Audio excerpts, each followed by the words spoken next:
Jesus, Mary, and Joseph. Where do I begin Chapter 1?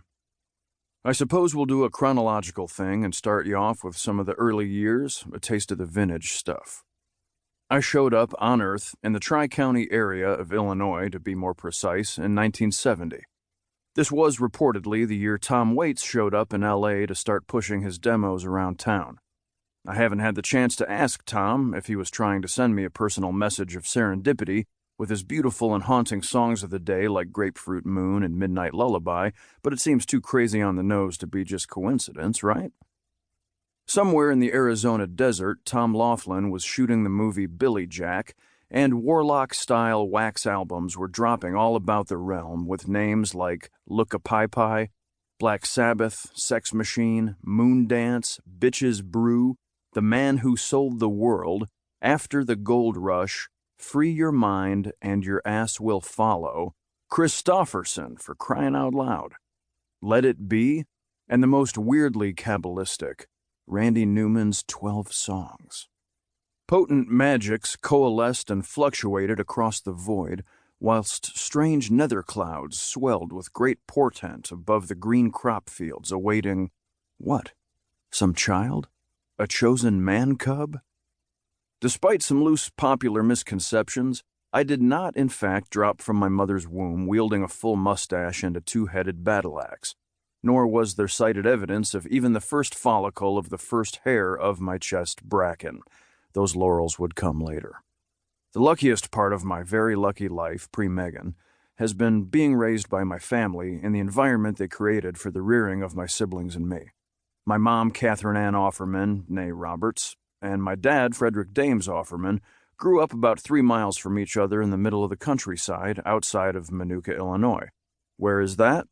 Right next to Shanahan, as I like to quip. Southwest of Joliet.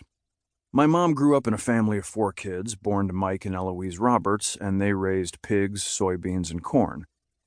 My dad, born to Raymond Offerman and Marilyn Dames Offerman, grew up on a dairy farm with 2 siblings before moving into town as a teenager. They all attended the same Minooka schools that I eventually did and married young. Dad was 24 and Mom was 19, which seems crazy to me these days. Minooka is, surprisingly, only about an hour from Lakeshore Drive in Chicago if there's no traffic. But it seems like it's 50 years distant, or at least it did in my youth. It was very bucolic and idyllic, like American Graffiti or Happy Days.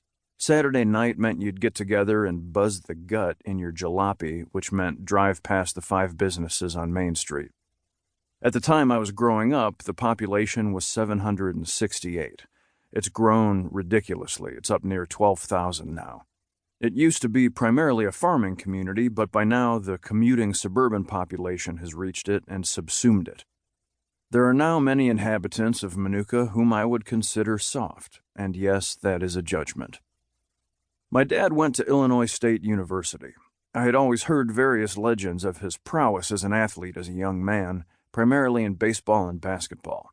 I wrote to him, asking for some facts on this subject for my book, because he's always been pretty humble about it to the point of being mum. And here's an excerpt of his reply. Well, I don't know what you heard, but remember it was a very small high school. In baseball, I started every varsity game for 4 years, except one as a freshman, and in that one I pinch hit and hit a triple. Then later in that game I hit another triple. That never happened again. As a sophomore, I batted second, third as a junior, and fourth as a senior, and was the shortstop the last 3 years. I hit .333, 22 for 66, and led the team in RBIs. That was second to your Uncle Mark, who hit 1,000, 1 for 1. I never considered myself as a terrific player, but I had one damn burning desire to play and was surprised many times when I did well. This might begin to give you an idea of from whence I sprung.